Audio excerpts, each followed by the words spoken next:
Được anh, không để lấy kéo cho. Lấy sao? Lấy kéo không? Dạ lấy kéo nhà nãy nó chấp tưởng chậm máy quay tôi cái. Dạ. À con kéo này con có.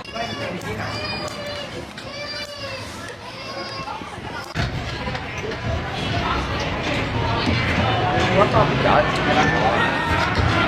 Nó làm